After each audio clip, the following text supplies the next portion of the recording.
Hai para penikmat catur, selamat datang di video gua dan kali ini gua akan kembali membahas partai catur antara Garry Kasparov versus Magnus Carlsen. Dan ya, ini adalah part kedua dari partai mereka dan siapa yang bakal menang dalam partai kali ini, Garry Kasparov atau Magnus Carlsen? Nah, untuk jawabannya, mari kita langsung ke pertandingan. Let's go. Oke, di sini Garry Kasparov memegang putih, Magnus Carlsen memegang hitam. Permainan dimulai dengan C4, kuda ke F6, kuda ke C3, G6, menyiapkan gajah fianchetto di G7, E4, D6, mencegah pion maju ke E5. Nah, Carlsen di sini memainkan pertahanan Hindia Raja, lanjut D4. Kasparov membangun formasi pion pusat, lalu gajah ke G7, persiapan rokade, kuda ke F3, rokade pendek dari Magnus Carlsen, gajah ke E2. Kasparov juga mempersiapkan rokade dan sekarang waktunya hitam untuk E5, mulai menekan pion pusat yang dibuat oleh Kasparov. Dan nah sekarang nih, jika putih tertarik nih, ini misal ya, jika putih tertarik memakan pion E5, hasilnya kayak gini. Pion makan pion E5, pion D makan pion E5, kuda makan pion E5. Putih memang menang sih untuk sesaat doang, tapi setelah menteri tukar menteri sekak, gajah makan menteri, kuda makan pion E4. Nah, dengan taktik discover attack, ya hitam mengembalikan jumlah pion dan formasi pion pusat yang dibuat putih hancur begitu aja. Kuda makan kuda, gajah makan kuda E5. Nah, putih kan sekarang nggak punya keuntungan tuh. Sementara hitam malah memiliki gajah yang lebih aktif ya, gajah fianchetto-nya ya. Jadi memakan pion E5 bukan pilihan yang bagus ya. Jadi oke, kita kembali ke posisi sebelumnya. Kasparov memainkan gajah ke E3, menambah penjagaan pionnya. Lalu Carlsen menukar pion dengan pion D4 untuk membuka diagonal bagi gajah fianchetto di G7. Lalu kuda makan pion D4, C6. Nah sekarang nih, Carlsen mempersiapkan langkah D5, mulai menekan lagi formasi pion C4, E4 milik Kasparov ya. Lagi-lagi menekan pion pusat. Kemudian F3 mempersolid pion E4. Carlsen lanjut memberikan tekanan ke formasi pion ini lagi lewat langkah benteng ke E8. Nah, di sini nih, dengan menempatkan benteng sejajar dengan gajah E3, maka ini membuat pion E4 terkena pin. Sehingga nantinya jika Carlsen memainkan langkah D5, Kasparov hanya bisa memakan balik dengan pion C. Dan tekanan hitam bakalan terus berlanjut ke pion E4. Nah, jadi tentu aja di sini Kasparov ya nggak membiarkan itu terjadi gitu, dan dia memainkan gajah ke F2.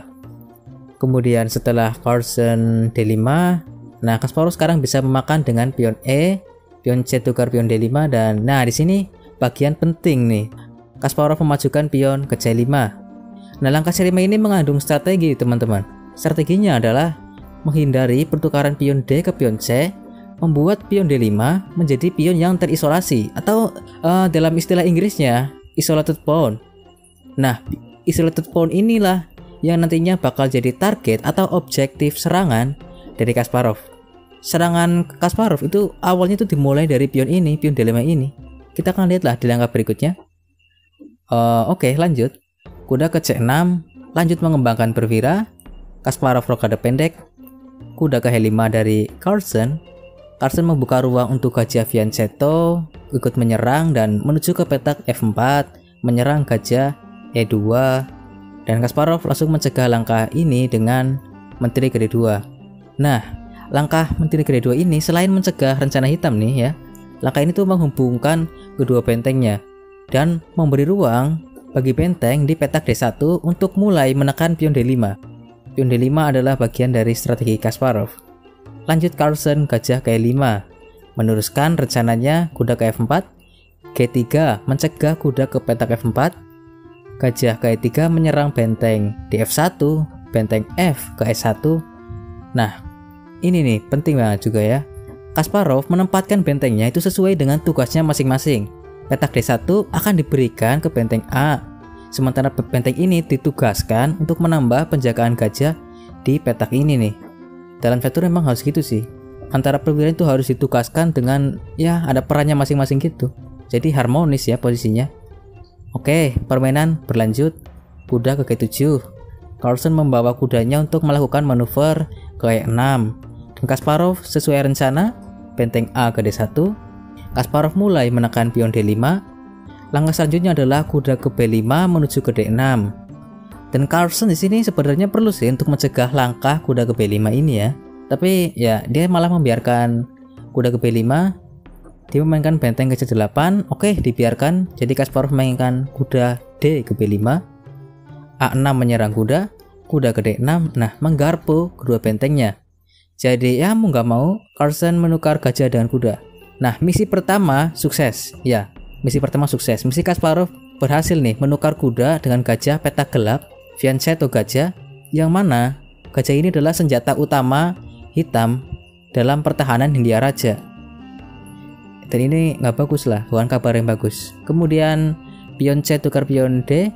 Nah, sekarang misi kedua Kasparov nih adalah kuda makan pion D5, mendapatkan dominasi di petak pusat ya. Jika memang dibiarkan kuda makan, tapi Carlsen menjawab dengan D4. Carlsen juga nggak membiarkan begitu aja, mencegah kuda ke D5 nih. Jika putih tetap kuda ke D5, maka menteri tinggal makan pion, ya menyerang kuda, jadi kuda harus mundur. Jadi Kasparov ya di situ tidak memainkan kuda ke D5 tapi memberi respon dengan kuda ke E4. Nah, ini lagi sangat brilian. Ya di posisi sebelumnya kan dia bisa aja kan makan dengan gajah.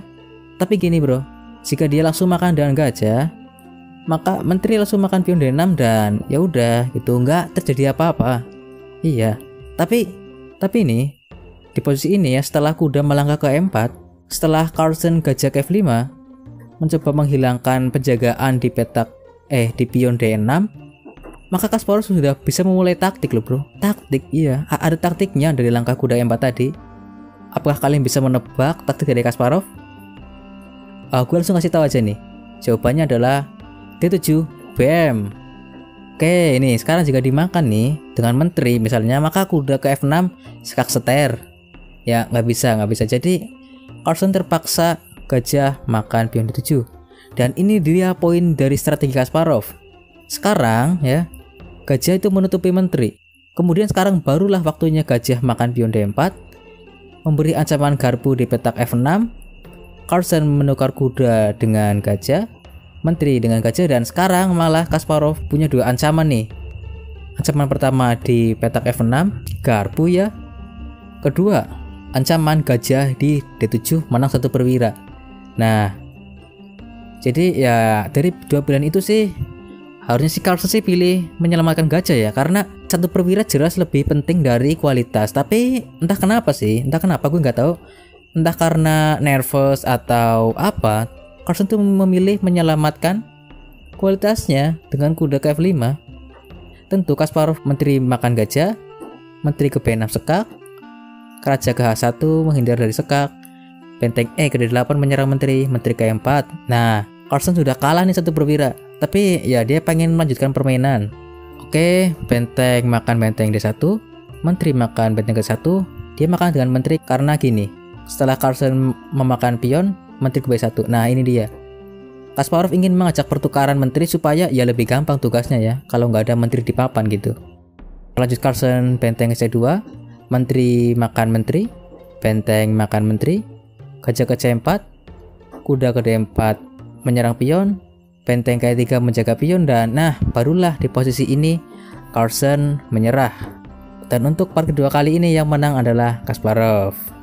Oke ya, cukup segitu aja ya teman-teman. Sorry, maaf kalau partnya memang singkat ya. Dan ya, seperti biasa, karena video ini sudah selesai, maka saatnya gue undur diri. Dan like jika kalian suka, subscribe jika kalian ingin mengikuti video gue selanjutnya. Salam pencinta catur, Gens Unasumus, kita satu keluarga.